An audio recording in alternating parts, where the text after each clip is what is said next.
Friend, आपका स्वागत है फ्री नॉलेज विथ अंकित के यूट्यूब चैनल पर। फ्रेंड, आज हम आपको पंचायती राज पढ़ाएंगे। यह मेरा प्रयास आपको लूसेंट की बुक को समझाने का है, जिससे आप आसानी से लूसेंट की बुक पढ़ सके। प्लीज़ फ्रेंड, वीडियो को देखने के बाद आप चैनल सब्सक्राइब नहीं करते फ्रेंड, प्लीज़ आप चैनल को सब्सक्राइब जरूर करें। आइए देखते हैं। लॉर्ड रिपन 1882 का संकल्प राष्ट्र स्थानीय सुशासन के लिए मैग्ना कार्टा का हैसियत रखता है। तो लॉर्ड रिपन के समय जो 1882 का स्थानीय सुशासन था जो है, यह मैग्ना कार्टा की हैसियत रखता है। रिपन को भारत में स्थानीय स्वशासन का पिता कहा जाता है। तो ये बहुत ही इंपॉर्टेंट प्रश्न है कि स्थानीय स्वशासन का पिता किसे कहा जाता है, तो आप बताएंगे लॉर्ड रिपन को स्थानीय स्वशासन का पिता कहा जाता है। आगे देखते हैं पंचायती राज व्यवस्था का मूल उद्देश्य। तो जो पंचायती राज व्यवस्था चली थी, इसका प्रमुख उद्देश्य जो है विकास की क्रिया में जन भागीदारी को सुनिश्चित करना, लोगों की भागीदारी को सुनिश्चित करना और लोकतांत्रिक विकेंद्रीकरण को बढ़ावा देना है। तो जो पंचायती राज चलाया गया है, इसका मूल उद्देश्य क्या है? इसका मूल उद्देश्य है जन भागीदारी को सुनिश्चित करना और लोकतांत्रिक विकेंद्रीकरण को बढ़ावा देना।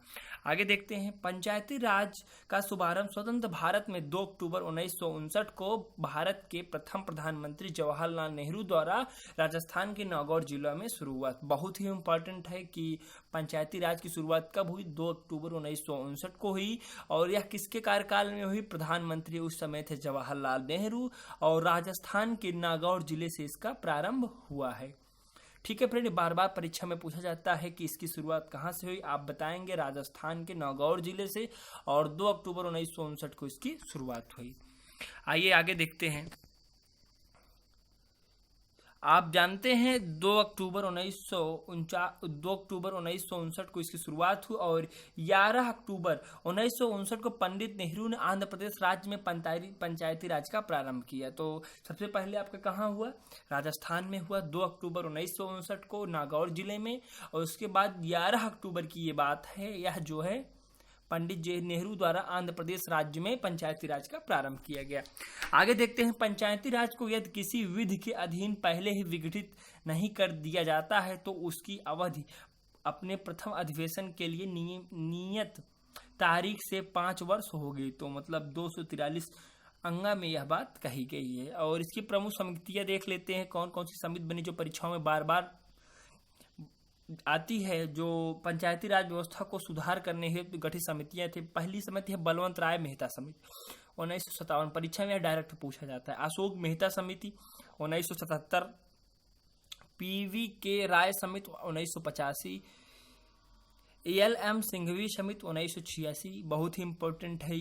बलवंत राय मेहता समिति, अशोक मेहता समिति, ये सब परीक्षाओं में बार बार पूछी जाती हैं। 64वां संविधान संशोधन 1989 और 73वां संविधान संशोधन 1993, ये सब बहुत ही इंपॉर्टेंट है फ्रेंड, इसको आप सीधे सीधे याद रखिए। आगे देखते हैं यदि किसी पंचायत को समय के पूर्व विघटित कर दिया जाता है, तो निर्वाचन 6 महीने के भीतर शेष बचे हुए अवधि के लिए करा दिया जाता है। तो अगर उसका समय, जितना कार्यकाल बीत गया है, जो समय बचा रहता है, अगर उस समय पंचायत भंग हो जाती है, तो शेष बचे हुए समय के लिए क्या किया जाता है? 6 महीने के भीतर जो है चुनाव करवाना अनिवार्य हो जाता है। आगे देखते हैं किंतु यदि पंचायत ऐसे समय विघटित किया जाता है कि जब उसकी अवधि 6 महीने से कम बची हो, तो शेष अवधि के लिए निर्वाचन करवाना जरूरी नहीं है। तो मान लीजिए जो कार्यकाल था वह खत्म होने वाला है, मतलब 6 महीने बचे हैं, ऐसी कंडीशन में आपको निर्वाचन कराने की कोई जरूरत नहीं है, ये बात कही जा रही है। अनुच्छेद 243 के अनुसार पंचायत का सदस्य बनने के लिए आपकी न्यूनतम आयु 21 वर्ष होनी चाहिए। तो अगर आपका पंचायत का सदस्य बनना है, तो आपकी उम्र कितनी होनी चाहिए? 21 वर्ष होनी चाहिए। तो पंचायती राज प्रक्रिया में कुछ संशोधन किए गए, आइए देखते हैं क्या संशोधन है। 73वां संविधान संशोधन 73वां संविधान संशोधन पंचायती राज से संबंधित है। इसके द्वारा संविधान के भाग 9 अनुच्छेद 243 का सेड़ा तक 16 अनुच्छेद व अनुसूची 11 का प्रावधान किया गया है। तो 73वां संविधान संशोधन के तहत जो है भाग 9 243 अनुच्छेद के का सेड़ा तक 16 अनुच्छेद और अनुसूची 11 का प्रावधान किया गया है।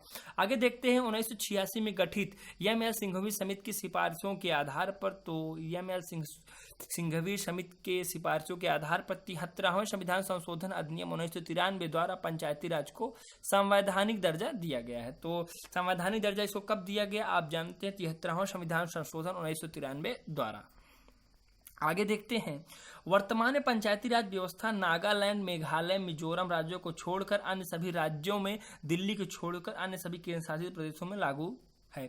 तो आप समझ सकते हैं कि किन किन राज्यों में यह प्रक्रिया नहीं है। तो नागालैंड में नहीं है, मेघालय में, मिजोरम में और केंद्र शासित प्रदेश दिल्ली में भी जो है पंचायती राज प्रक्रिया नहीं है। आगे देखते हैं 73वां संविधान संशोधन की मुख्य बातें। तो 73वां जो संविधान संशोधन किया गया है, इसमें मूल रूप से क्या क्या परिवर्तन किया गया है पंचायती राज के विषय में, आइए देखते हैं।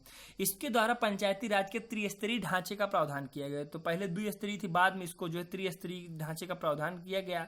आगे देखते हैं, ग्राम स्तर पर ग्राम पंचायत और प्रखंड स्तर पर पंचायत समिति और जिला स्तर पर जिला परिषद के गठन की व्यवस्था की गई। तो आप देख सकते हैं कि ग्राम स्तर पर ग्राम पंचायत, तो पहला खंड अगर पहले हम भाग ले ले, दूसरा प्रखंड स्तर पर पंचायत समिति का और जिला स्तर पर जिला परिषद की व्यवस्था की गई है। आगे देखते हैं, पंचायती राज संस्था के प्रत्येक स्तर पर 1/3 स्थानों पर महिलाओं के लिए आरक्षण की व्यवस्था की गई है। तो 1/3 जो है महिलाओं की सीटों के आरक्षण की व्यवस्था की गई है पंचायती राज में।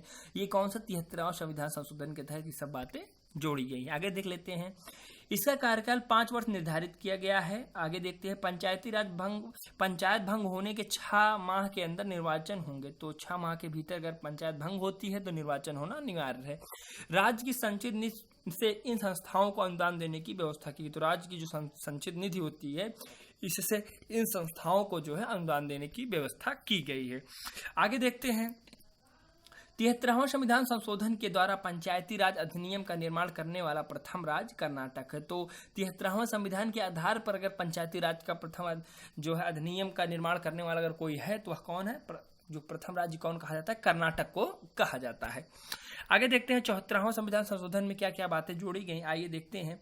74वां संविधान संशोधन नगर पालिकाओं से संबंधित है। इसमें संविधान के भाग 9 का अनुच्छेद 243 से या 6 तक एवं 12वीं अनुसूची का प्रावधान किया गया है। तो 12वीं अनुसूची यही जोड़ी गई है। नगर पालिकाओं को 12वीं अनुसूची में वर्णित कुल 18 विषयों को विधि बनाने की शक्ति प्रदान की गई है। तो कुल 12वीं अनुसूची जो है नगर पालिका से संबंधित है और इसमें विषयों की संख्या 18 है और इसमें जो है इसको कानून बनाने का अधिकार दिया गया है। तो 74वां संविधान संशोधन में क्या मुख्य बातें कही गई, आइए उसको देखते हैं। इसमें कहा गया है, नगर पालिकाओं में महिलाओं के लिए 1/3 स्थान आरक्षित है, मतलब 1/3 फिक्स कर दिएगा, महिलाएं रहेंगी ही रहेंगी। नगर पालिकाओं में अनुसूचित जाति और जनजाति के लिए भी आरक्षण की व्यवस्था की गई। तो जो SC और ST कैटेगरी के लिए भी यहाँ पर व्यवस्था की गई है।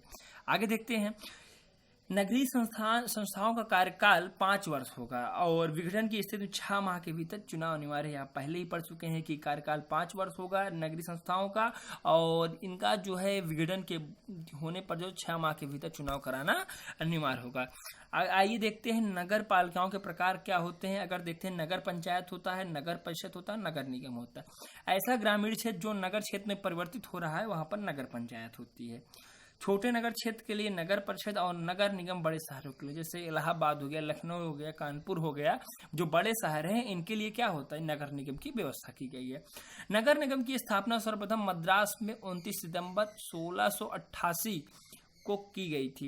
1687 ईस्वी में बोर्ड ऑफ डायरेक्टर ने मद्रास में नगर निगम बनाने की अनुमति दी है। तो आप देख सकते हैं नगर निगम की स्थापना कब की गई, बहुत पहले ही की गई थी, मद्रास में की गई थी 29 सितंबर 1688 को और 1687 में बोर्ड ऑफ डायरेक्टर ने मद्रास में नगर निगम बनाने की अनुमति दे दी थी। ठीक है फ्रेंड, चैनल को लाइक, सब्सक्राइब और शेयर करना ना भूलें। फ्रेंड, आप वीडियो देख लेते हैं लेकिन चैनल को सब्सक्राइब नहीं करते, तो प्लीज़ फ्रेंड आपसे निवेदन है चैनल को सब्सक्राइब जरूर करें। मिलते हैं नेक्स्ट वीडियो में।